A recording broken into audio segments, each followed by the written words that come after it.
آپ علیہ السلام کے اخلاق کے حوالے سے میں نے عرض کیا تھا کہ اتنی عظیم الشان شخصیت ہونے کے باوجود آپ کے اخلاق، لوگوں کے ساتھ میل ملن اور آپ کے معاملات وہ اتنے خوبصورت، اتنے اچھے کہ لوگ آپ کے اخلاق کو دیکھ کر مسلمان ہو جاتے۔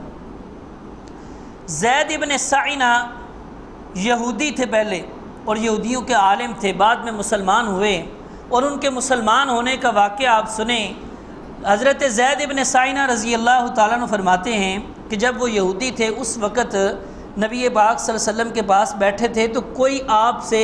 کوئی مانگنے کے لیے آیا کہ مجھے کوئی پیسے دے دو، کوئی چیز دے دو۔ آپ کے پاس اس وقت نہیں تھا کہ تو تاخیر سے آیا ہے، جو کچھ تھا میں نے تقسیم کر دی ہے۔ تو اور آپ صلی اللہ علیہ وسلم کی یہ بھی عادت مبارکہ تھی کہ اگر کوئی مانگنے آتا تو آپ کوشش فرماتے کسی کو خالی ہاتھ نہ لٹاتے، قرضہ لے کر بھی اس کو دے دیتے، پھر اگلا مال آتا تو اس کا قرضہ واپس کرتے، لیکن لوگوں کو ضرور دیتے کوئی مانگنے آتا۔ تو اس وقت یہ زید ابن سعینہ رضی اللہ تعالیٰ عنہ وہاں موجود تھے اور ابھی تک وہ مسلمان نہیں ہوئے تھے۔ انہوں نے کہا مجھ سے کھجوریں لے لو، بعد کے اندر مجھ سے قرضہ لے لو، بعد میں جب کھجوریں آئیں گی تو واپس کر دینا۔ تو اس وقت انہوں نے قرضہ دیا، آپ نے اس سے قرضہ لے کر مانگنے والے کو بھی دیا اور باقی اپنے پاس رکھا۔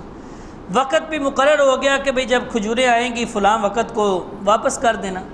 ابھی کھجوریں آنے میں یا اس کے قرضے کی واپسی کے اندر ابھی کچھ دن باقی تھے، لیکن وہ 2-4 دن پہلے ہی آ گیا اپنا قرضہ مانگنے کے لیے۔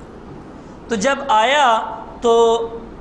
دور سے ہی کھڑے ہو کر اونچی اونچی آواز سے باتیں کرنے لگ گیا، بدتمیزی کرنے لگ گیا نبی پاک صلی اللہ علیہ وسلم کے بارے میں، مسلمانوں کے بارے میں، کہ تم مسلمان ہوتے ہی ایسے ہو کہ قرضہ وقت پر واپس نہیں کرتے، یہ کرتے ہو وہ کرتے ہو، اس طرح کی باتیں کرنے لگا۔ نبی پاک صلی اللہ علیہ وسلم کو بھی کہیں تو حضرت عمر رضی اللہ تعالیٰ نے اس کو بھی کہہ دیا کہ خبردار چپ ہو جا، اگر مجھے نبی پاک اجازت دیں دے تو میں تیری گردن اتار دوں، کہ تو اس طرح کی باتیں نبی پاک صلی اللہ علیہ وسلم کے خلاف کہہ رہے ہیں۔ لیکن نبی پاک صلی اللہ علیہ وسلم نے اس کو کچھ نہیں کہا، حضرت عمر کو روکا اور حضرت عمر سے فرمایا عمر خبردار، تجھے یہ بات نہیں کہنی چاہیے تھی، تجھے تو مجھے کہنا چاہیے تھا کہ یا رسول اللہ اس کا حق ادا کر دیجئے۔ آپ نے فرمایا اس کا حق ہے، اس نے قرضہ لینا ہے، حق والے کو بولنے کا بھی حق ہے، بول سکتا ہے، اور آپ نے فرمایا اس کا قرضہ دے دو۔ اور قرضہ جب دو تو آپ نے فرمایا کچھ زیادہ اس کو واپس کرنا، جب زیادہ یعنی جتنا قرضہ دینا تھا، جتنی کھجوریں دینی تھی اس سے بڑھ کر کہا کہ وہ زیادہ واپس کرو۔ اور اس نے پھر پوچھا کہ یہ زیادہ کیوں دے رہے ہو مجھے؟ تو حضرت عمر نے عرض کیا یہ جو میں نے تجھے کہا تھا کہ میں اگر نبی پاک صلی اللہ علیہ وسلم اجازت دے تو میں تیری گردن اتار دوں، اس وجہ سے جو تجھے تکلیف پہنچی ہے یہ اس کے بدلے میں قرضہ ہے۔ اسی وقت وہ آیا نبی پاک صلی اللہ علیہ وسلم کے پاس اور آ کر اس نے کلمہ پڑھا اس یہودی نے، اور اس نے کہا یا رسول اللہ میں نے تورات کے اندر جتنی آپ کی خوبیاں اور آپ کی صفات پڑھی تھیں وہ ساری میں نے دیکھ لی تھی کہ آپ کے اندر واقعی وہ موجود ہیں، صرف ایک نشانی باقی رہتی تھی، میں تو وہ نشانی کی تلاش میں تھا، اور وہ نشانی یہ تھی کہ آخری پیغمبر کی یہ صفت ہوگی کہ کوئی آخری پیغمبر کو جتنی مرضی تکلیفیں پہنچائے، جتنا مرضی ظلم کرے تکلیفیں پہنچائے، آپ کے حلم اور زیادہ بڑھ جائے گا،